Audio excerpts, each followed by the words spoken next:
بسم اللہ الرحمن الرحیم، اللہ کے نام سے جو رحمان اور رحیم ہے۔ وَمِنَ النَّاسِ مَن يَتَّخِذُ مِن دُونِ اللَّهِ أَندَادًا يُحِبُّونَهُمْ كَحُبِّ اللَّهِ وَالَّذِينَ آمَنُوا أَشَدُّ حُبًّا لِلَّهِ وَلَوْ يَرَى الَّذِينَ ظَلَمُوا إِذْ يَرَوْنَ الْعَذَابَ أَنَّ الْقُوَّةَ لِلَّهِ جَمِيعًا وَأَنَّ اللَّهَ شَدِيدُ الْعَذَابِ۔ مگر وحدت خداوندی پر دلالت کرنے والے ان کھلے کھلے آثار کے ہوتے ہوئے بھی کچھ لوگ ایسے ہیں جو اللہ کے سوا دوسروں کو اس کا ہمسر اور مد مقابل بناتے ہیں، اور ان کے ایسے گرویدہ ہیں جیسے اللہ کے ساتھ گرویدگی ہونی چاہیے، حالانکہ ایمان رکھنے والے لوگ سب سے بڑھ کر اللہ کو محبوب رکھتے ہیں۔ کاش جو کچھ عذاب کو سامنے دیکھ کر انہیں سوجنے والا ہے وہ آج ہی ان ظالموں کو سوج جائے کہ ساری طاقتیں اور سارے اختیارات اللہ ہی کے قبضے میں ہیں، اور یہ کہ اللہ سزا دینے میں بھی بہت سخت ہے۔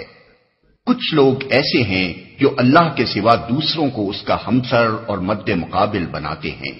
یعنی خدائی کی جو صفات اللہ کے لیے خاص ہیں ان میں سے بعض کو دوسروں کی طرف منسوب کرتے ہیں، اور خدا ہونے کی حیثیت سے بندوں پر اللہ تعالیٰ کے جو حقوق ہیں وہ سب یا ان میں سے بعض حقوق یہ لوگ ان دوسرے بناوٹی معبودوں کو ادا کرتے ہیں۔ مثلا سلسلہ اسباب پر حکمرانی، حاجت روائی، مشکل کشائی، فریاد رسی، دعائیں سننا اور غیب و شہادت ہر چیز سے واقف ہونا، یہ سب اللہ کی مخصوص صفات ہیں، اور یہ صرف اللہ ہی کا حق ہے کہ بندے اسی کو مقتدر اعلیٰ مانیں، اسی کے آگے اطراف بندگی میں سر جھکائیں، اسی کی طرف اپنی حاجتوں میں رجوع کریں، اسی کو مدد کے لیے پکاریں، اسی پر بھروسہ کریں، اسی سے امیدیں وابستہ کریں اور اسی سے ظاہر و باطن میں ڈریں۔ اسی طرح مالک الملک ہونے کی حیثیت سے یہ منصب بھی اللہ ہی کا ہے کہ اپنی رعیت کے لیے حلال و حرام کی حدود مقرر کرے، ان کے فرائض و حقوق معین کرے، ان کو امر و نہی کے احکام دے، اور انہیں یہ بتائے کہ اس کی دی ہوئی قوتوں اور اس کے بخشے ہوئے وسائل کو وہ کس طرح کن کاموں میں کن مقاصد کے لیے استعمال کریں۔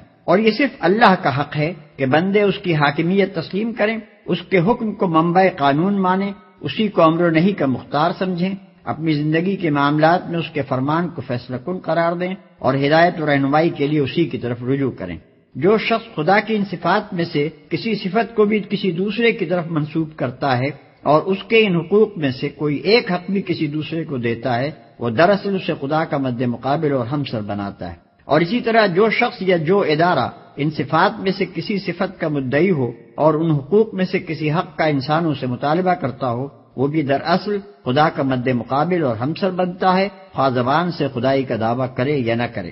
ایمان رکھنے والے لوگ سب سے بڑھ کر اللہ کو محبوب رکھتے ہیں، یعنی ایمان کا اقتضا یہ ہے کہ آدمی کے لیے اللہ کی رضا ہر دوسرے کی رضا پر مقدم ہو، اور کسی چیز کی محبت بھی انسان کے دل میں یہ مرتبہ اور مقام حاصل نہ کر لے کہ وہ اللہ کی محبت پر اسے قربان نہ کر سکتا ہو۔ اذ تبرأ الذین اتبعوا من الذین اتبعوا ورأوا العذاب وتقطعت بهم الاسباب۔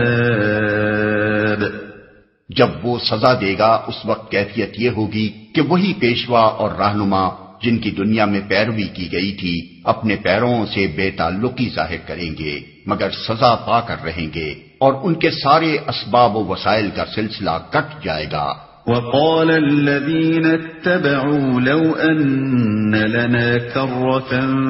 فنتبرأ منهم كما تبرؤوا منا كذلك يريهم الله أعمالهم حسرات عليهم وما هم بخارجين من النار۔ اور وہ لوگ جو دنیا میں ان کی پیروی کرتے تھے کہیں گے کہ کاش ہم کو پھر ایک موقع دیا جاتا تو جس طرح آج یہ ہم سے بیزاری ظاہر کر رہے ہیں ہم ان سے بیزار ہو کر دکھا دیتے۔ یوں اللہ ان لوگوں کے وہ اعمال جو یہ دنیا میں کر رہے ہیں ان کے سامنے اس طرح لائے گا کہ یہ حسرتوں اور پشیمانیوں کے ساتھ ہاتھ ملتے رہیں گے، مگر آگ سے نکلنے کی کوئی راہ نہ پائیں گے۔ ہم ان سے بیزار ہو کر دکھا دیتے۔ یہاں خاص طور پر گمراہ کرنے والے پیشواؤں اور لیڈروں اور ان کے نادان پیرووں کے انجام کا اس لیے ذکر کیا گیا ہے کہ جس غلطی میں مبتلا ہو کر پچھلی امتیں بھٹک گئیں اس سے مسلمان ہوشیار رہیں اور رہبروں میں امتیاز کرنا سیکھیں اور غلط رہبری کرنے والوں کے پیچھے چلنے سے بچیں۔